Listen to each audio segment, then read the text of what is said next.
Hello and welcome to Sip Sip Hooray, a podcast for wine lovers and the wine curious that introduces you to some of the fascinating people in the wine world and celebrates what we love about wine, minus any stuffiness or pretense. On the podcast today, unless you've been living under a rock, you've no doubt heard some of the gloomy reports about alcohol and our health. And it seems like every time we hear about how bad alcohol is for us, wine is the beverage that takes the biggest beating in the media. Now, I am all for good health and moderation in all things. And in my own life, as I get older, I find I really can't drink much without feeling cruddy the next day. But I still truly enjoy wine, and I love the way it brings people together and is best shared with food and with others. Our guest today knows the ins and outs of the beverage industry and is here to help us make heads or tails of what sometimes feels like a very dreary wine industry forecast. She's Erlinda Doherty, a sommelier, alcohol industry expert, and wine and spirits educator. She's also a writer and founder of Vinicola Consulting. We're excited to get to know Erlinda today. We are the two Marys who like to eat, drink, and be merry. I'm Mary Babbitt. I'm Mary Orlin. 106 years ago, the Volstead Act, which created the 18th Amendment and Prohibition in 1919, went into effect. It was repealed in 1933 with the 21st Amendment. But today, a strong neo-prohibitionist movement is alive and well and making headway into policy around the world where alcohol is being declared poison and a grave threat to health. Our guest today calls herself an accidental activist. Erlinda Doherty, an alcohol policy expert, became concerned with the reports coming out of the World Health Organization stating no amount of alcohol is safe, not even a drop. With the USDA working on the 2025 dietary guidelines due at the end of this year, she became concerned about the lack of scientific and health research expertise and biases of the individuals involved in shaping our national alcohol policy and lack of transparency about the process. So she threw her hat into the ring and started a Substack to call attention to what's happening. As she writes, if expressing my concerns regarding opaque alcohol reviews being undertaken by our federal government makes me an activist, then so be it. Erlinda is shedding light on what's behind these studies and proclamations declaring big alcohol as the enemy and why this is happening now. We're grateful to have Erlinda here to help us all make sense of the rising anti-alcohol and neo-prohibitionist movements. Erlinda, welcome to Sip Sip Hooray. Thank you so much, Mary and Mary. I am honored to be here. And as I mentioned, this is a topic that I'm passionate about. As you said in the intro, I didn't expect to be, an activist. I didn't expect to be really putting myself out there in this area. And I actually didn't think it would be such an important topic or a critical topic for our industry. So all these things just sort of happened unexpectedly, but here we are discussing this issue, which is critical to not just folks in our industry, but just consumers in general. Absolutely. And maybe I might be hypersensitive when it comes to wine, but am I wrong in thinking that it seems like every time this comes up, like that alcohol is bad, it immediately gets tied to wine, as if wine is the only beverage with alcohol in it. And so is it me being hypersensitive when it comes to wine? Or am I Well, right it's on it's that? interesting. Well, it's you do have a point there, and I think the spirits folks would probably say the same thing. Okay, so Only maybe. because only it's okay. No, I mean, the wine industry, we're having a lot of, unfortunately, a lot of headwinds in our issue. But the spirits folks would say, well, at least the wine folks for a little while could say that there were some benefits, some health Yeah, benefits that you could derive from enjoying a true. glass of wine. But no one really has ever said, unfortunately, about spirits that the same is to be true. And then of course the beer community has always sort of touted themselves as the beverage of moderation. So it's just interesting to see that even within the alcohol beverage industry, there are different views, but we can all agree, whether you're in wine or beer or spirits, that we are now in a time where all alcohol in general is being targeted, for this unprecedented government overreach and scaremongering. So Excuse me. can we start at what really kicked off the alarms when the World Health Organization 2 years ago now came out with a proclamation that there's no safe level of alcohol consumption? Can you help us understand what motivated that? Because I think it's important to understand what is driving these health warnings that are coming out now. That's a great question, and you're absolutely right. It was December 28th of 2022, basically, when they issued their very, very direct and unambiguous statement that they consider no safe level of alcohol to be their stance, basically, that there was no safe level of alcohol that adults could enjoy and not escape, whatever calamities. And they had started to produce reports at least since 2018 that I've been tracking, that were, coming out about the abuse of alcohol. So for them, it seemed to be a logical progression, to finally come ahead and make this statement. Um, but then, of course, that statement from 2 years ago, really has been driving a lot of the activity in Europe to also make, their guidance and their regulations regarding alcohol much more stringent, following that same tenor. And Exactly. some other, yes. So, but that's, again, this has been building, for at least 7 or 8 years. But you're right, the statement that came out in December 28th, 2022, really is sort of what changed the tenor altogether for really not even moderation anymore. We're just talking about their stance was complete abstinence. Exactly. And So what drove that? What was behind, what was the impetus for that study and that proclamation? Years and years again of what they say is research that has suggested that. Now, we can dig really deep into the funding sources and some of the, theories about where the dollars were coming from mhm, that were funding all these studies. Some other folks have really done some what we call opposition research into this, like organizations such as Movendi, really kind of funding this sort of anti-alcohol movement. And there's also this guide, and I'll be back up for a minute here and get a little bit wonky. For a while, we were basically following a model with respect to how we look at alcohol consumption that was more based on individuals.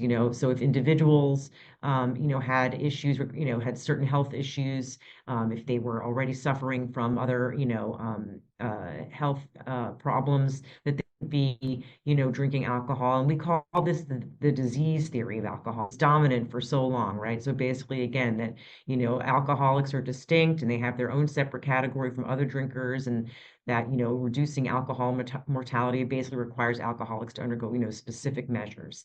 But by the 1990s, this disease model had been somewhat superseded in public health circles by this whole idea of what we call the whole population approach, which basically views society as a single organism or being, and sees population level interventions as really the key to reducing alcohol consumption, and therefore alcohol related mortality. So then basically, if you're looking at whole populations, what are the levers that we can use to prevent that, right? So taxes, rising taxes, having minimum pricing, and then regulations, which is where we are now, right? Calling for restrictions, regulations for governments to put on guidelines that are very restrictive. So that kind of drove some of this as well. And again, this is kind of a little bit of a wonky way to look at it, but really in the 1990s did this view sort of change, and then eventually to where we are today with that statement that really sort of changed the whole tenor of what we're dealing with.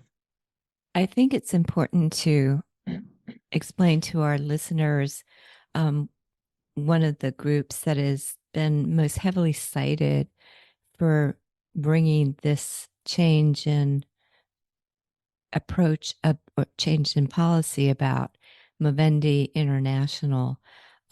They were formerly known as the something the or good order the Order of the Good Templars, and they were founded in the mid 1880s, late 1880s, and played a very, very big role in bringing about the prohibition movement in the United States in the 20th century. And they've kind of regrouped, rebranded, as some people say, and have been very influential with WHO and other governmental organizations. That's absolutely right, Mary. That is very good background too, in terms of the organizations that are driving this, in addition to this sort of worldview, that we're using now to kind of look at alcoholism and alcohol issues. And is this in the US only, or are you finding that this is something that's happening worldwide?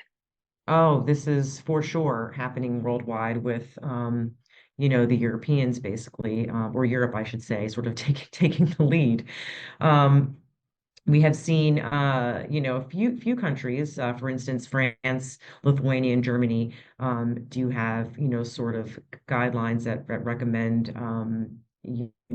certain, levels of alcoholic beverages that are considered, safe and so forth.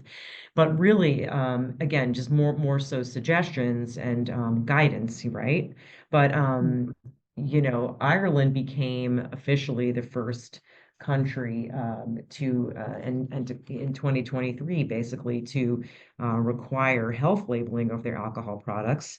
These are going to be going into effect in 2026.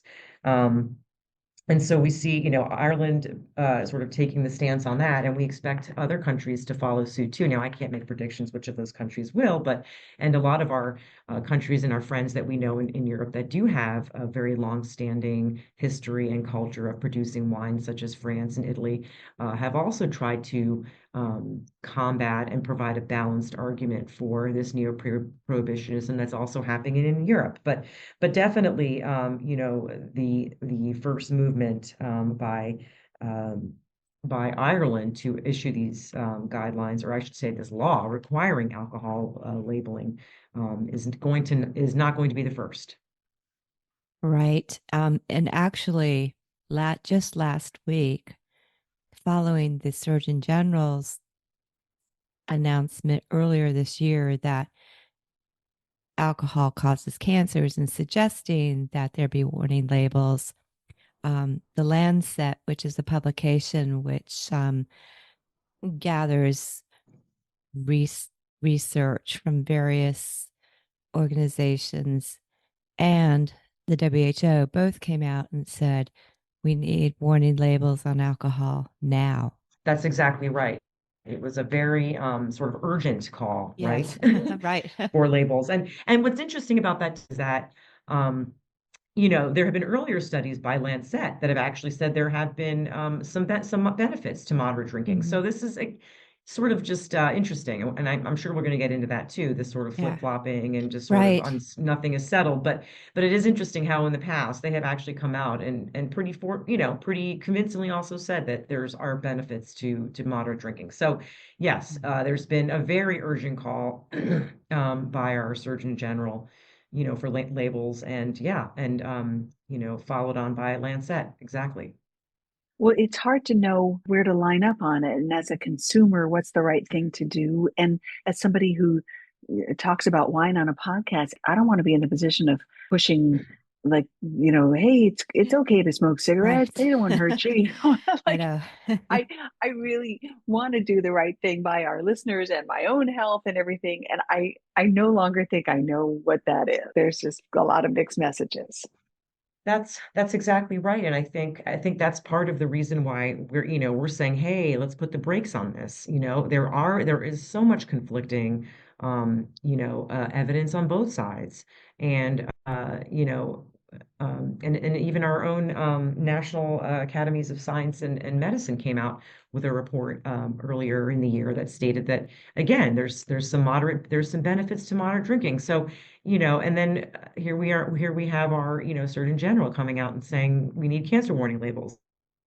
So Mhm. I really think that, the science currently is unsettled. And like most things in life, if you are not going overboard, if you are enjoying something in moderation, and you're healthy, then that should be your own choice to whether or not to have an alcoholic beverage or not, not the government telling you, unequivocally that you shouldn't. Sure. Um, and there have been many physicians and scientists who have come out in support of wine in moderation or alcoholic beverages, but mostly wine, can lead to healthy aspects, especially the aspect of getting together with people, being social, sharing food and wine together as a positive towards health versus the isolation that many Americans and people around the world have been experiencing, especially since COVID. Yes, ma'am, that is a great point. And in fact, our same Surgeon General who came out and said that we should have cancer warning labels on alcohol also told us a few months back before that that we are undergoing an epidemic of loneliness. So Mm-hmm. it's just interesting to me how, having a glass of wine or a cocktail or a pint of beer with your friends, is it can help cure that isolationism. Yeah. So it's just interesting to me. Hmm. Yeah. And it's understandable why it's so confusing. It's like, well, Right. on the one hand, you say this, but on the other hand, you say that. Ah, So what are you telling as a consultant, what are you telling your clients now about how to how to market their products, how to survive in this climate? Again, I am not a doctor, and so, health is a complex issue. What causes cancer is a complex issue. What causes diabetes is a complex issue. What causes obesity is a complex issue. If you have questions about whether or not you can safely consume a glass of alcohol and are really wrestling with that, then you should take that up with your physician, right? And your healthcare provider, and Right. not just base it on what's today the government telling me to do or not to do. I think we are very we know ourselves. I think most folks can empower themselves with their own will to make a proper decision. And that's how, that's what I've been telling folks. I mean, again, we've always been, we've never been saying, oh, go and drink an entire bottle of wine, right? Never. It's mm-mm. everything in moderation, right? Everything. You look at your phone, use your social media in moderation. Go, watch television in moderation. All these things in moderation, right? And um, I think that that's just the key in general. And, with so many competing things in our society that are stressors, a glass of wine or a cocktail that will help you socialize and bring you together with friends to talk about your stressors and so forth. To me, it just, seems safe, is safe, in my opinion, for myself. Sure. Well, so you became this accidental activist. Let's talk about activism, what you do, what your role is, and how what message you're trying to get out there. Yes, a lot of, I started off in this space as a wine and spirits educator. So I began my passion project in wine and spirits, really just teaching wine because I loved it so much and I wanted more, I loved wine and I know a lot of people struggled with understanding it, but also wanted to explore it. And so I wanted to help consumers, start to learn to love wine and get out of their little ruts with various things. So, um, I think that a lot of activism is also just learning, right? Just being smart, taking an interest in an issue, and really digging deep and asking the questions. We don't need to be experts. We don't need to be medical professionals, but it is, I think, incumbent upon us to be concerned and start digging into, what these processes are and who's driving the message here. And then, of course, I mean, if you feel compelled to do so, there are other things you can do, right? You can contact your elected officials. There's also certain advocacy hubs now where you can go to and get your contact your elected officials, or also join other folks to sign letters to show your opinions on things.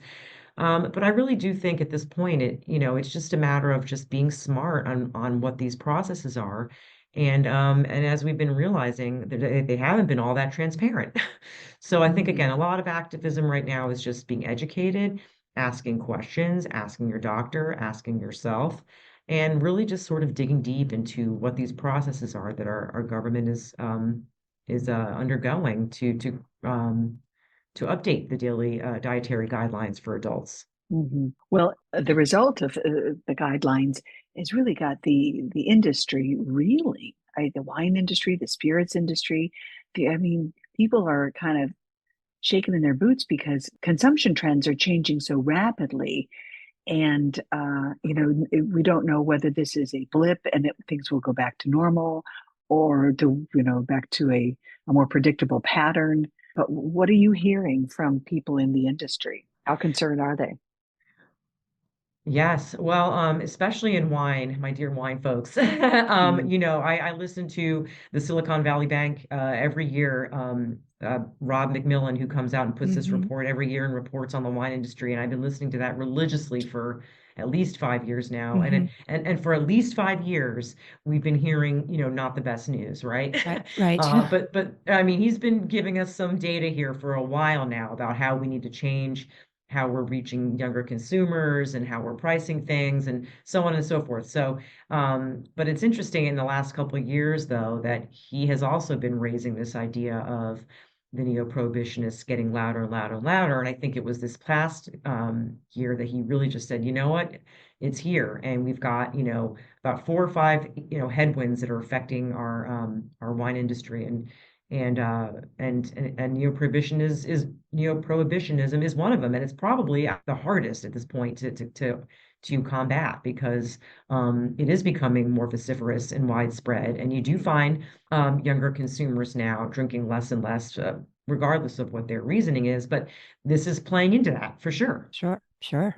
And I think if warning labels do go on bottles of spirits and beer cans and bottles of wine, that may be a deterrent. And we may see I would imagine we would see a further decrease in consumption. I think that especially our Gen Z consumers and our Zillennials, as I call them, Mm. who are very sort of health focused, and you can define health and however you want to Mhm. define it, but there is this notion of, self-care and holistic wellness and so on and so forth. If label cancer warning labels are placed on alcoholic beverages, of course it's going to have an impact on their consumption patterns. mhm. And even just this confusion now, even if Mhm. without labels, is already causing a change in behavior for, as you said too, Mary, even for us, right? Mhm. Right. Well, I'm a the Gen thing, Xer. I'm a solid Gen Xer. And, I get it. I can see yeah, why some of my friends who are also Gen Xers are like, wow, Erlinda, should we stop drinking? So it's Mhm. yeah. even the confusion and the discussion has already had an impact on behavior. Absolutely. But I kind of am in favor of more clarity in wine labels. For Sure. instance, I think you really kind of have to hunt on a wine label to see what the percentage of alcohol is in any given wine. And I Right. feel like it shouldn't be such a little sleuth mission to try to find that Mhm. information out. I feel like that should be clear. I also, as a person who doesn't want to, I like a drier wine. So I'd like to know, is there a way, could we have an indication of how much sugar is created, and not that they're adding sugar to wine, but that the wine itself, a sweetness rating or a natural sugar rating. And I want to know, have you added anything to this? And so I feel like there's a lot of ambiguity when it comes to wine labels that I would love a little bit more information, to be honest. Yeah, I agree with you. I mean, I care about what I'm putting in my body as well. Mhm. Absolutely. I mean, I read labels. I think that having more transparency on Hmm. your production process, on your raw materials, your additives, all those things, I completely agree. And if those things are certified, and and they're certain, and there's no ambiguity about what's going in the beverage, then that's fine. I want to know about it, of course. Mhm. But if you are putting labels on items that are not necessarily based in science and are biased, then I Mm. don't want that. Well, I think that's I the don't want heart. I that. I think that's at the heart of the issue, that there's these biases and lack of transparency. Um, let's um, let's talk about Canada. Um, there was a board convened of folks who clearly had a bias against alcohol, being part of the anti-alcohol movement, who came out with the guidelines that in Canada, the recommendation for alcoholic consumption would go from 1 drink per day for women and 2 drinks per day for men, which is what it is here in the US, to 2 drinks per week, regardless of gender. Um, but I believe that recommendation was not adopted. Am I correct? It's a recommendation that actually uh, this was actually adopted. I think what they were trying to say was the no safe level was not adopted, but yes, they've actually Mm, decreased okay. their recommendation to that exactly. But there was more drastic guidance before that that was not accepted, which would have been the no safe level. So it is Okay. a pretty drastic Confusing. drop. I Mm-hmm. mean, That yeah, it is is, a yeah. pretty drastic drop for sure. And then, especially from their previous recommendation, like which you mentioned, which was published in 2011. Um, but anyway, but it's, yeah, I mean, it's obviously that hits even closer to home, doesn't Well, it? especially, I think many people in this country are concerned that that's what the USDA is going to recommend. Mm-hmm. That is in fact the big scare is that we're going to adopt the most drastic of all languages, which is that there's no safe level. Exactly. And we don't know what's going to happen here at the end of the day. Yeah, and that's I mean, and that again, that guidance, it's obviously not a law. It's not, telling you you're not going to go to jail if you have alcohol, Mm-hmm. but we do Mm-hmm. put a lot of faith in the daily guidelines, right? I mean, we grew up, knowing that 1 drink a day for us, 2 drinks a day for men was safe, and so that's kind of how we lived our lives with that guidance. So, Right. and we rely on that to feel comfortable about our choices. Right. And I get that that's kind of at the heart of this is, even though I think, oh, people are going to do what they're going to do. And, we all know about the food pyramids and but do we all eat the recommended amounts of vegetables every day? I don't know about that. Not certainly I don't. But so if there's one thing to know information, and then there's another thing to live out that information.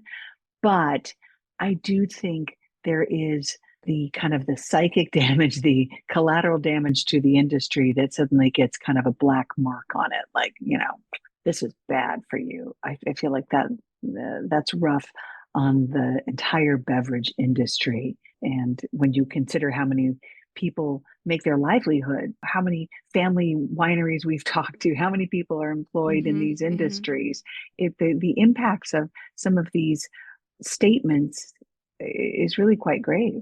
Absolutely. And we always say here, oh, it's big alcohol, big alcohol, big alcohol. Well, guess what? Most of the suppliers in our country are actually small and family-run wineries and distilleries. I Mm-hmm. mean, they're going to be the ones really impacted by this, biased guidance. I mean, of course, there are big suppliers out there that, of course, are very concerned. But we forget that, our wine and spirits industry actually supports small businesses in every single state, and so the economic impact would be huge if we were to now accept these guidelines that are not based on science and true facts. And, you know, can you help us understand these reports and why they're not based on science and facts? Sure. So the process for reviewing the the dietary guidelines, let's just call them the DGAs. It's much easier that way. Mm-hmm. There is a very rigorous process, and they have to be grounded in scientific and medical knowledge, and they're supposed to be reviewed every 5 years. So right now we're in the process for developing the 2025 to 2030 DGAs. And so that's sort of why this issue has, sort of come to the forefront right now. But what's unusual about this go around for the updates is that while we normally do have a review that's conducted by, as I mentioned before, NASM, which is the National Academies of Science, Engineering, and Medicine, and is congressionally mandated and is sort of the normal process.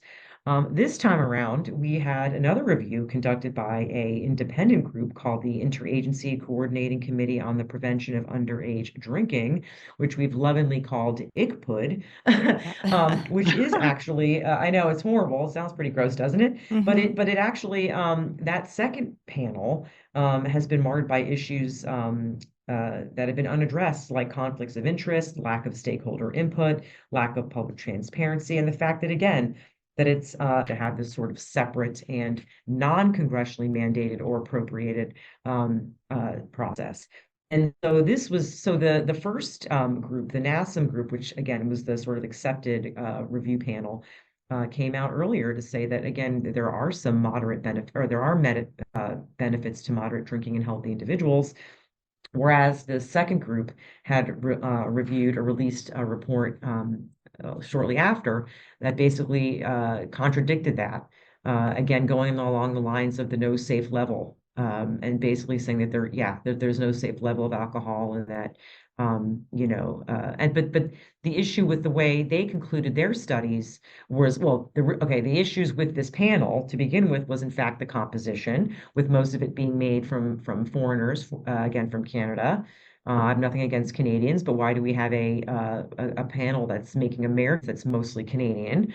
And with again conflicts of interest, having former research that they've done been criticized by not being scientific, and then also the fact that this evidence was based on observational studies, which are basically just doing sort of meta reviews of studies out there. So, a lot of issues with the way that this second review panel came about that is really shedding a lot of doubt on how this whole process is happening. Well, as you said in an op-ed, that the damage, if some of this is found to be, not really solid science based, then but the damage may already be done, right? Exactly. And we're having this whole podcast right now because of this whole very reason, right? I mean, Yeah. we're already sort of, asking the questions and being concerned about these things. So the damage has already been done, in my opinion.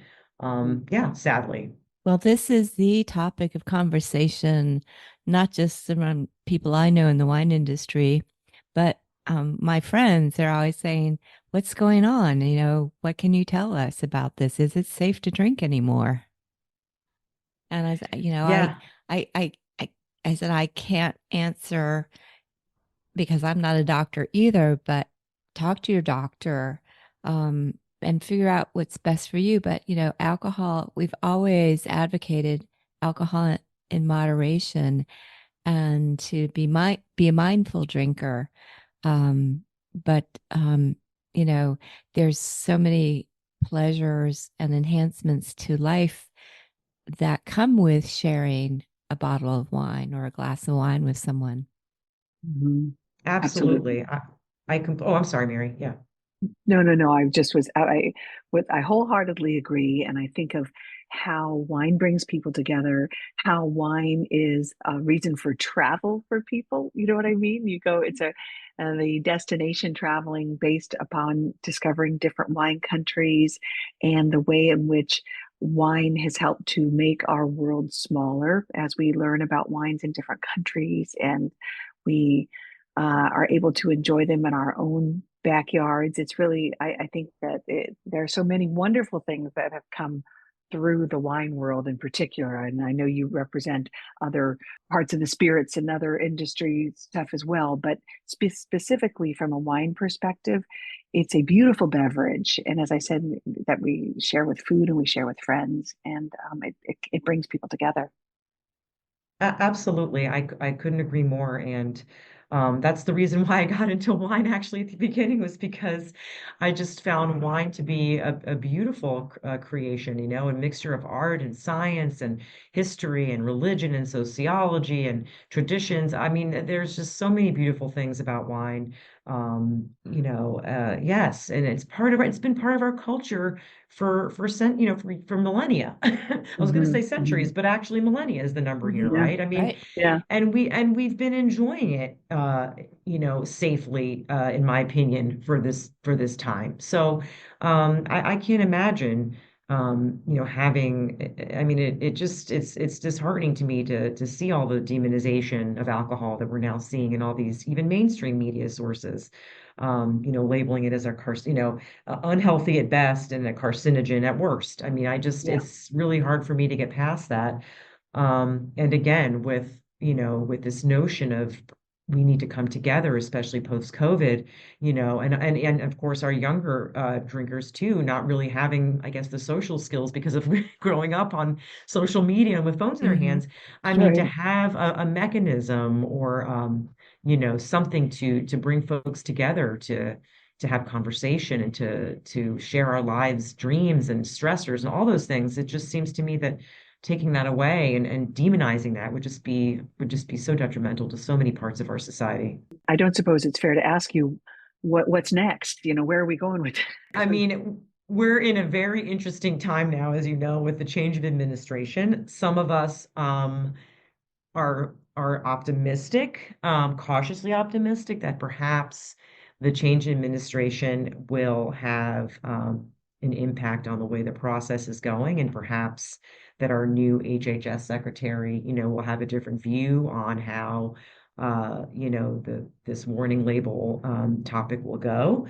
Um, Again, some of us are not. I live in DC, so a lot of chaos going around here, personally affecting, my friends and neighbors. So, it's just a very interesting time. But I do know that, the guidelines are coming out the end of this year, and I still think that Americans should, in some form, be activists, whether that is becoming more educated or whether that's actually going out there and engaging, with the political process in some way. So, I think the next few months will definitely be telling for, how the conversation will change. But I don't think that we should rest on our laurels by any means because of the fact that, even just a week ago, you said that, we said that Lancet, which had been sort of, kind of, on neither side of this issue, came out and said, yeah, let's go have some warning labels, cancer warning Hmm. labels. So I think that the time now is not to rest. I think it's to become smart,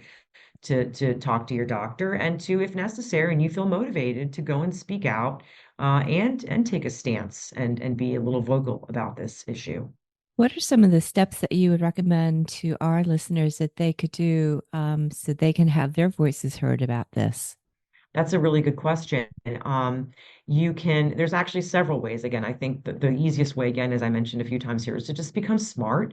Go read what the process is for the DGAs. You can go to the website and read, what the processes are, what's going on, and you can actually comment. I think the comment period now for the first report is done, but there are actual ability. You do actually have opportunities to go and actually submit comments, directly to the USDA, to express your views on it. But in addition to that, you can always contact your congressman, you to express your views or concerns about, their role in this process. Again, there is a congressionally mandated panel that's there, and then there's this ICPUD panel, which was not congressionally mandated. So they should also care about the fact that they've been kind of left out of this process. And some of the alcohol advocacy organizations have, sort of weighed in and urged Congress to become a little bit more active in this, and they have. Um, there are also petitions going around where you can, where you can sign and tell, Washington to base the dietary guidelines on sound science. I can share that, That'd be great. And we the can put that in website our with you if you show. like. Yeah, we can put that Sure, in our show absolutely. notes. Perfect. Yes, happy to share. It's scienceoverbias.com. I can share with you the actual address, but there is a section there for taking action on that. And then again, well, and like I said, you can receive action alerts also from the DGA, from the USDA about what's going on. But I think, ultimately, just like anything in life, I think it just, being smart about your own life, what your stressors are, what your, specific health, issues are, and then just making choices on that. I mean, I think that's really at the end of the day, um, that's the way to go. I mean, even if there are cancer warning labels on, alcohol, you know your health the best. And if you Yeah. have issues and questions, then those are things that you should take up with your doctor and not with the federal government, in my opinion. Well said, and really just a bevy of great information. Erlinda Doherty, thank you so much for joining us today and helping clear some of this up with us. And it's troubling. And I know that we will, this is not the end of the conversation. We'll be here, we'll be talking about this more. And I am curious to see where it all goes. But I do thank you for enlightening us today in such a clear and approachable way. Thank you. Thank you so much. Thank you so much, Mary. I appreciate it. Really, I just I'm happy that I could contribute to this conversation and hope to educate folks on the processes so they can make their own decisions. But I thank you very much for including me today on such a lovely and successful podcast. Thank you. Thank you. And for our listeners who want to follow what you're up to and what you're finding out and writing about, I know you have Substack. What is your Substack's name? It's just my name, actually. It's not very Okay. creative, but it's Okay. Erlinda Doherty Substack. So you can Okay. look me up there. And Yeah. also do have a website where I sometimes share some of the things I write on Substack as well. So for my consulting. Great. And we'll link to those business. on our show notes as well. Thank you. Thank you so much. All right. Well, it's been a real pleasure. Erlinda, thank you again for joining Sip Sip Hooray. Cheers to you and keep up the good work. Thank you so much, ladies. Cheers. Cheers. Cheers. Well, Mary Babbitt, Erlinda has just made so many things so much easier to understand, a little bit clearer. And I hope everyone listening has a better sense of what's behind all these health warnings and why now. Yeah, absolutely. And it is confusing. If you are feeling confused, you are not alone. And I hope you got that message from Erlinda. We're all confused. We're all And confused. the result of all of this is that certainly the wine industry is reeling. So this is not the end of the conversation. We're going to keep talking about this because it's truly impacting um, wines you love and people we have met along the way are Mhm. being directly impacted by all of this. So and you as consumers too. So we're curious about it and we want to see where it's going, and we will Mhm. certainly keep sharing this information with you when we get Right. it. Yep. And we'll list some resources in our show notes that Erlinda referred to. Let your voices be heard. That's the power we have, is to speak up and, and say what's important to us and demanding more transparency. I think that's one of the big issues is that there's not a lot of transparency and we need that. Mhm. Well, if you enjoyed this conversation, we hope you share it with your friends. Take a second, if you would, and like us, rate us, follow us, comment. All those little things really do make a difference for us in terms of sharing, getting the word out about Sip Sip Hooray, the podcast, and helping us find more people to grow our audience. Right. You can always follow us on social media, Sip Sip Hooray Podcast at Instagram and on Facebook.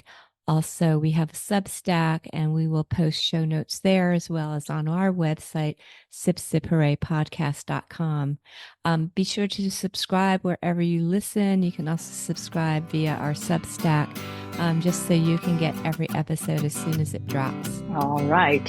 Well, thank you for listening, Mary Orland. Thanks for doing this with me. Cheers to you, and we'll talk soon. Yes. And again, wine brings us together, and that's what I love about it. Me too. All right. Cheers, Mary. Okay, cheers.